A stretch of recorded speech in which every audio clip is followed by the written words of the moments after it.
안녕하십니까. 문틀란TV입니다. 민주당의 입만 열면은 장관 탄핵, 그 다음에 자기들 수사하는 검사 탄핵, 심지어는 대통령 탄핵 이런 것들을 아무렇지도 않게 마구 짓거려대는 이런 모습들을 보이고 있는데, 급기야는 국민들 눈살을 찌푸리게 하는 이런 막말, 여성 비하 이런 발언까지 해가지고 지금 이들 민주당 세력들이 대한민국 정치에 끼치는 폐악질이 정말 갈수록 도를 넘고 있다. 도를 넘어도 한참 넘었다. 이런 비판이 갈수록 커지고 있습니다.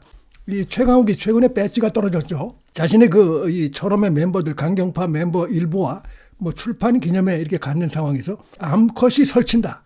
이런 정말 귀를 씻고 싶은 이런 막말을 했는데, 여기에 대해서 민주당 지도부가 6개월 당원권 정지 결정을 내렸죠. 이것도 참 우스운 것입니다. 지금 최강욱은 대법원에서 유죄가 확정이 돼가지고 다음 총선에 나갈 수가 없어요. 그렇기 때문에 6개월 당원권 정지라는 건 이거 완전히 쇼하는 것이죠. 그래서 오히려 이렇게 하고도 오히려 좀 비웃음을 사고 비판을 받을 수밖에 없는 이런 결정이라고 생각이 되는데, 그런데 이 지금 이제 당에서 6개월 당원권 정지가 나오니까 여기 대해서 전혀 어떤 받아들이지 않는 이런 모습을 보이고 있어서 민주당의 또 다른 이런 문제점, 4분 오열돼 있고 질이 멸절된 이런 모습들이 여기서 나타났다고 생각이 됩니다. 최강욱이 또 이런 식으로 반응을 내놨죠. 사과는커녕 이거는 민주주의야 멍청아 이런 얘기 했다는 겁니다. 이 데모크라시가 이게 지금 민주주의 그런 뜻도 있지만은 민주당을 겨냥했다. 이런 해석도 나오고 있어요. 한마디로 얘기해서 자신에 대해서 6개월 당원권 정지 결정을 내린 민주당과 민주당 지도부, 그 다음에 역시 이재명을 겨냥해서 대놓고 비판한 게 아니냐, 비난한 게 아니냐. 자, 이런 해석도 충분히 가능해가지고 완전히 지금 호합지졸의 모습을 보이고 있다. 자, 이런 해석도 지금 나오고 있습니다. 개딸들도 지금 나서가지고 최강욱을 두둥하고, 그 다음에 이 최강욱에 대해서 당원권 정지 결정을 내린 거기에는 이재명도 포함이 될 수밖에 없는데, 민주당 이재명 지도부에 대해서 분노하고 비난하고 바른말 한 부를 징계했다. 최강욱이 바른말을 했다. 이러면서 최강욱을 두둔하고 당 지도부를 비난하는 이런 모습들을 보이고 있습니다. 이 개딸들이라고 하지만 이들이 지금 이제 가면 갈수록 여기서 또 분화가 되고 있다. 그러니까 이재명을 지지하는 그런 세력들이 있는가 하면은 이재명 지지를 넘어서 민주당이 어떻게 보면은 독성 이런 역할을 하는 아주 극단적인 좋지 않은 쪽으로 업그레이드된 민주당의 당원들, 이들이 또 이렇게 별도로 분화가 되는, 분리가 되는 이런 현상이 나타나고 있다 생각이 됩니다. 자, 이런 것들이 결국은 이런 오만한 모습을 이들이 하는데 배경이 되고 있지 않은가, 이런 생각이 들어서 이건 결국 이제 이재명에 대한 어떤 불만, 비난 이런 것으로도 충분히 해석이 될 수 있다고 보입니다. 결국 이제 이렇게 되면은 이재명의 입지도 가뜩이나 지금 보면은 굉장히 불안하죠. 사법 리스크 이런 것 때문에 이쪽 저쪽 지금 이재명이 눈치 보고 있습니다. 검사 수사를 피해서 황당한 단식을 해서 비판을 받았는데, 이제 사법부 눈치도 보고 사법부에 대해서 황당한 재판 기망 행태도 하고, 그 다음에 이제 당내 개딸들 눈치도 보는가 하면 이제 선거가 다가오니까 이재명으로서는 요번에 선거에서 패배하게 되면 방탄복을 벗게 되고, 그렇게 되면 완전히 감옥에 들어갑니다. 그러니까 이재명은 지금 여기저기 눈알 굴릴 때가 많죠. 한마디로 얘기해서 유권자, 특히 중도층한테 아부도 해야 되고, 자신의 개딸들한테도 아부를 해야 되고, 여기저기 사법부 눈치도 봐야 되고, 이러다 보니까 이런 것들이 민주당 내에서 불만으로 이렇게 서서히 커가는 게 아닌가. 그래서 개딸들, 이들이 전부 다 이재명을 강력히 지지하는 게 아니라 그런 세력이 있는가 하면 이재명에 대해서까지도 비난하는 이런 움직임이 지금 나타나고 있는 것이 상당히 좀 눈길을 끈다. 이렇게 말씀을 드릴 수 있다고 생각이 됩니다.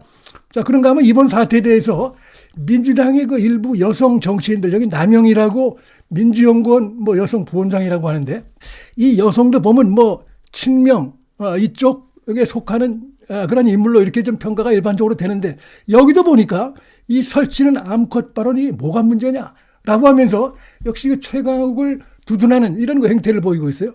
당의 지도부에서 결정을 했음에도 불구하고 어떻게 보면 거기하고 좀 결이 다른 이런 모습인데, 이것도 역시 보면은 개딸을 더 의식한 발언이라고 볼 수가 있습니다. 지금 민주당이 개딸 전체주의가 됐다 이런 발언이 있죠. 이런 평가가 나오는데, 당 지도부보다 개딸이 더 무서운 것이고 개딸이 잘 보여야 공천을 받는다. 이런 것 같습니다. 어떻게 보면은 같은 여성으로서 2차 가해죠. 2차 가해.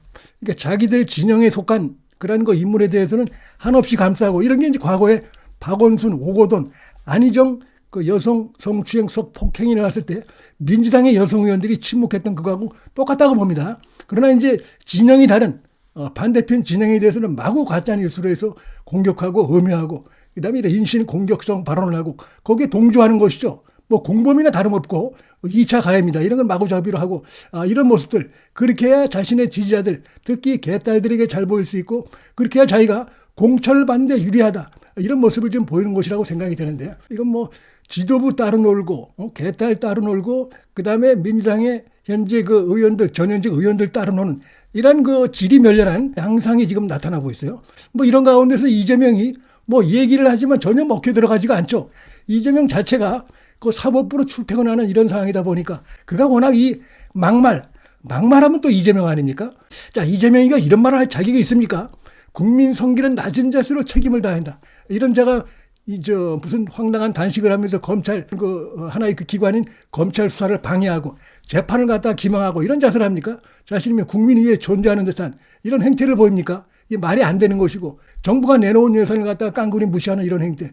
이거는 국민을 섬기는 자세가 아니죠. 그래서 이재명이 이런 발언은 자신이 지금 하는 행동, 그다음에 그가 그동안 해왔던 여러 가지 지금 막말, 그다음에 그가 지금 재판받고 있는 범죄 혐의하고 비교해 볼 때 전혀 맞지 않은 황당한 손가락질을 받을 수밖에 없는 이런 발언이다 이 생각이 되고 이런 거 하나하나가 지금 어떤 거 말을 해도 거기에 무게가 실릴 수가 없는 이런 것이 돼가고 있다. 고민정도 처음에는 뭐 문재인이 아부하는 듯한 이런 그 행태를 보이더니 이제 총선이 다가오고 공천이 다가오니까 자 이재명의 납작 엎드려가지고 이재명 품에 안긴 뭐 이런 거 행태를 보이고 있어요. 그러면서 최강욱에 대해서는 자기가 문재인 정부 청와대에서 같이 근무했다. 워낙 좋아하는 선배이기 때문에 징계를 자신도 어렵게 결정했다. 이 도대체가 말이 됩니까? 분명히 이거는 잘못된 것이고 막말이고 그다음에 인격을 갖다가 완전히 여성의 인격을 모욕하는 이런 발언인데 뭘 어렵게 결정을 합니까? 더군다나 또 여성이고 한데 정말 이런 걸 보면은 결국은 이제 이 고민정의도 여기 대해서 강하게 비판하면은 당내 개딸들로부터 자기가 공격받을 것이다. 수박으로 더욱 공격받을 것이다. 그러면 총선은 다가오는데 공천은 못 받을 것 같으니까 완전히 그 개딸 전체주의의 결국은 그 눈치를 보는 이런 그 행동이라고 볼 수밖에 없습니다. 이건 한마디로 이제 고민정의도 뇌가 썩었다는 것이죠. 뇌가. 그다음에 뭡니까? 공과 사를 구분하지 못하는 이런 행태라고 생각이 됩니다. 국민들이 자 이런 걸 다 보고 있을 것이라고 생각이 됩니다. 평소에 무슨 방송 민주화니 뭐니 이렇게 떠들면서 실제로 하는 거 보면 완전히 진영으로 갈라져 가지고 그런 거 이분법적인 그런 거 행태, 속이 뻔히 보이는 이런 행태, 또 총선을 앞두고는 이 개딸들에게 아부하는 부하 내동하는 이런 행태를 좀 보이고 있는 것이죠. 그래서 지금 전체적으로 민주당이 지금 뭐 청년 비하, 거기다가 이제 노인 비하, 노년 비하, 그다음에 여성 비하 이런 것들이 뭐 계속 잊을만 하면 계속 터져나오고 있다 보니까 그 NBS 조사에서도 보면 자 내년 총선에서 윤석열 정부에 대해서 힘을 실어준다. 이게 지금 크게 올라가고 정부 여당 견제가 크게 떨어진 5%포인트나 떨어져가지고 양쪽의 의견이 같다. 이렇게 지금 나오고 있는 이런 민심의 어떤 변화 이런 것들이 심상치가 않습니다. 정당 지지도 조사도 보면 여긴 더 심각하죠. 뭐 서울, 경기, 충청, 뭐 호남 빼놓고는 다 지금 국민의힘이 우위인 것으로 나타나고 있고 특히 이제 보면 격차가 더 벌어졌죠. 최근에 민주당이 이런 거 잘못된 행태, 중도층에 등을 돌리게 하는 이런 그 언행들, 그 다음에 이 독선적인 태도, 자신들의 수사하는 검사를 갖다가 예를 들어서 뭐 탄핵을 한다, 뭐 이런 행태들, 그 다음에 입만 열면 대통령 탄핵, 뭐 이런 행태들, 이런 것들, 여성 폄하하는 이런 이들의 상습적인 이질만하고 나오는 이런 아주 좋지 않은 모습들, 이런 것들이 결국은 국민들로 하여금 유권자로 하여금 이렇게 돌아서게 하고 있다 이 생각이 되고 바로 이런 점에서 이재명은 머리가 복잡한 겁니다. 막말들이 막 나오다 보니까 한마디 했는데 징계를 했는데 그것이 먹히지가 않고 거기에 대해서 반발하는 이런 것이 이런 개딸들 내에서도 아주 그러니까 이들은 뭐 이재명 지지를 넘어서 민주당 극성 지지자다 어떻게 보면은 그렇게 볼 수가 있는데 역자고로 국가나 당이 이런 거 강성 지지자들에 의해서 휘둘리면 반드시 망하게 돼 있죠. 역사가 그걸 보여주고 있는데 민주당이 지금 몇 번 그런 경험을 했습니다. 노무현 때도 그렇고 문재인 때도 그렇고 이제 다시 또 지금 그런 모습이 또 나타나고 있다. 불과 몇 년 만에 교훈을 잊지 못하고 또 이들이 그런 모습을 보이고 있다. 자 이렇게 말씀을 드릴 수 있을 것 같고 이제 결국은 이재명에 대해서까지 내부에서 칼을 겨누는 이게 좀 비명계뿐만 아니라 민주당의 그 강성 지지자들로부터도 현재의 지도부 이재명에 대해서 칼을 겨누는 이런 양상들로 나타나는 이런 것들이 분명합니다. 이렇게 되면은 이게 내분을 또 일으킬 수 있고, 그렇게 되면은 자, 이재명에 대해서 총선 전이나 혹은 총선 직후라도 이재명이 민주당에서 방출된다든지 그런 압력을 받는 이런 상황으로도 나타날 수가 있고, 그러니까 사법적 리스크뿐만 아니라 지금 정치적으로 민주당이 4분 오열된 뭐 이런 거 모습들로 좀 가면 갈수록 이렇게 나타나고 있다 보니까 가장 핵심적인 원인은 물론 이재명인데, 이러다 보니까 총선 전후로 해서 이재명도 그들 내부에 의해서 방출되는 이런 것도 좀 충분히 예상되는 이런 상황이다. 자, 이렇게 해서 좀 전망이 된다고 말씀을 드리겠습니다. 문틀란 TV 여기서 마치겠습니다. 시청해 주셔서 감사합니다.